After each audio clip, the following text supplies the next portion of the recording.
Good news mga batang Maynila. Hindi naman kailangan bongga agad. Ang importante dito ay araw may pagbabago. So isa sa mga inayos ngayon dito sa Divisoria, Manila, itong Center Island Barriers at Gutters sa Recto na unting-unti ibinabalik ang sigla ng lungsod ng Maynila.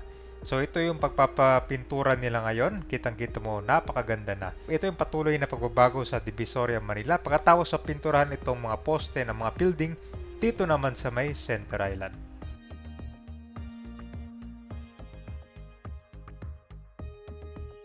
Ngayon, ito po yung Juan Luna Corner, CM Recto. So ito kabay na good news, bagong pintura na rin itong Center Island. Pati yung poste dito, pintura na rin. Ito na yung cutter, pinturado na ng kulay blue. Tapos yung railing siya dito, kulay yellow. Malinis tignan. Yan o, pinturado na o. Ayan, yung kabuang railing to, kulay dilaw.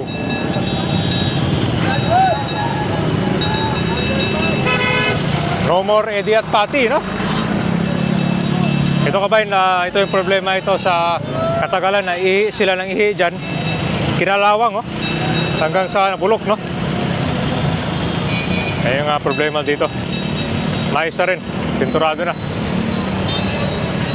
At least mas para siya ngayon. Mas visible na siya ngayon. So ilan pa lang ito sa mga pagbabago dito sa Divisoria, Manila. Ito may mga pala ito, extension wire, oh. Kanyan, market. Alas 5 nagsisimula. Kasama dito sa improvement ka poste. And blue, tsaka puti. Pati ito mga poste pala dito, pinturado na rin. Pulo na dyan yung mga spaghetti wire, oh. Talagang nasa taas.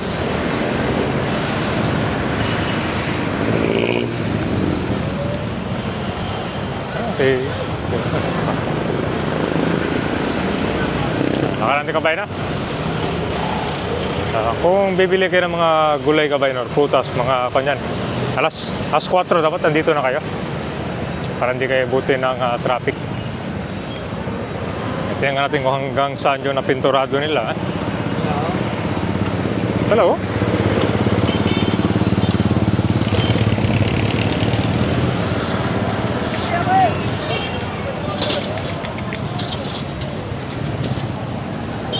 Pati yung gutter. Napinturahan na rin.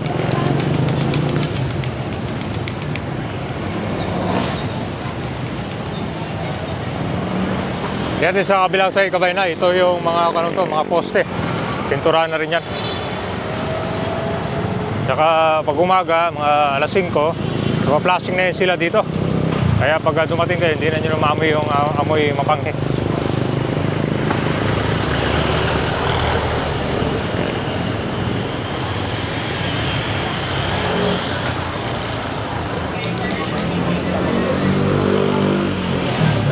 Pero, ganda na guys, oh. Pinturado na.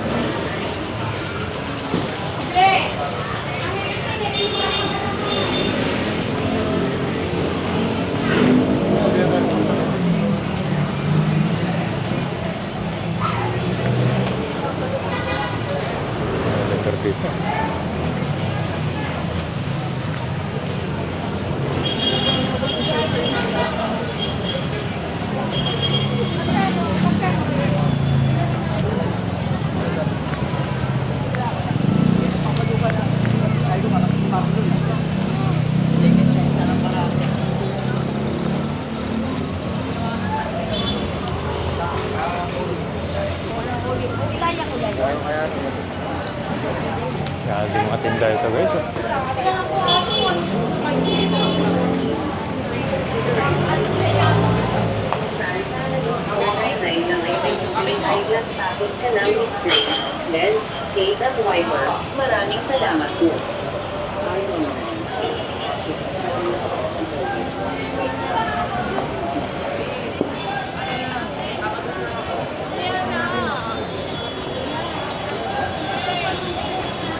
Kita mo yung mga basa dyan guys, oh. Yung mga panghe, no?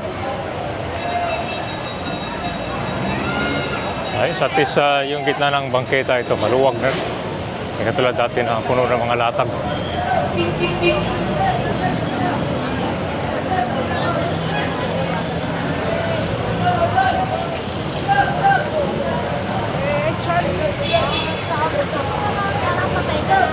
Oo, nabalitaan ko yun. Water power.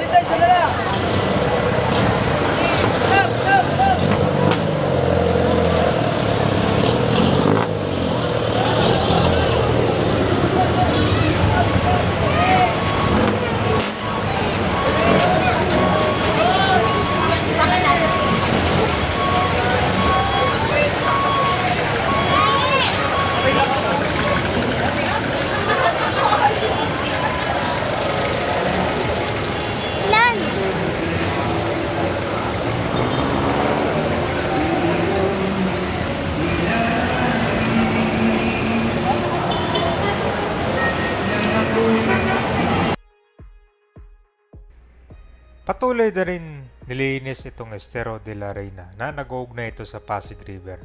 Dito bantay sarado yan, may mga metal fence na yan para hindi siya bahayan. Ito guys, ito na yung railings.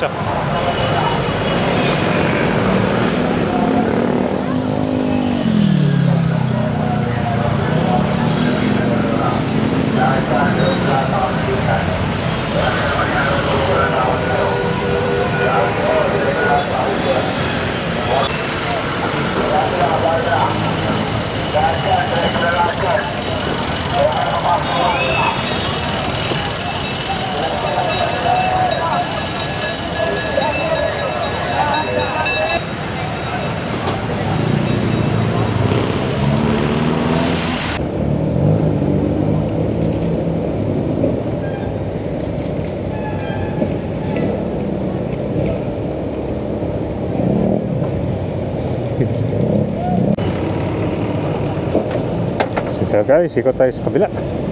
Ganito yung kabayan, no? Alas 5, pa na yan. Puno na ng mga latag dito. Hanggang dito pala yung napintura nila, hanggang dulo, papuntang Delpan.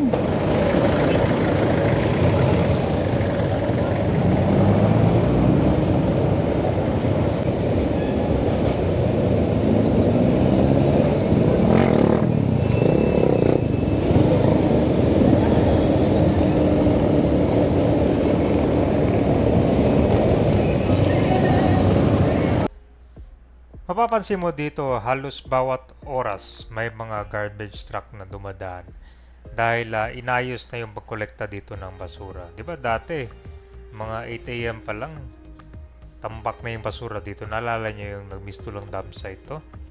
Yan kasi pagkabalik ni Orme, inayos talaga yung pagkolekta dito ng basura. Kasi itong Divisoria, maigpit talaga. After ng night market, dapat kinumagaan bago mag-start yung 8 AM. Malinis na kasi yan na yung oras ng trabaho na yung mga iba pumapasok pa dito sa trabaho. So, very organized, pero ito kasing nabutan natin alas 5 na to, nagsisimula na yung night market. Yung mga truck na galing sa mga ibang probinsya, darating na yan mga 5:30, kaya traffic na yung sa kabila naman. So, dito kabayan, ganito kaganda kapag walang Eddie at Patty. Tingnan mo, walang mga vendors dito sa mga Central Island, no? So dahan-dahan pinapaayos itong Manila. Una na itong mga pagpintura kasi ganyan kapag napinturahan mo yung mga Central Island, mga poster, mga building, nagmumukhang malinis at saka modern yung Manila. So hindi natin masabi na perfect, pero patuloy pa rin na ginagawa yan. Dati dito sa kalsada talaga yung mga tao naglalakad. Halos nasa gitna na sila.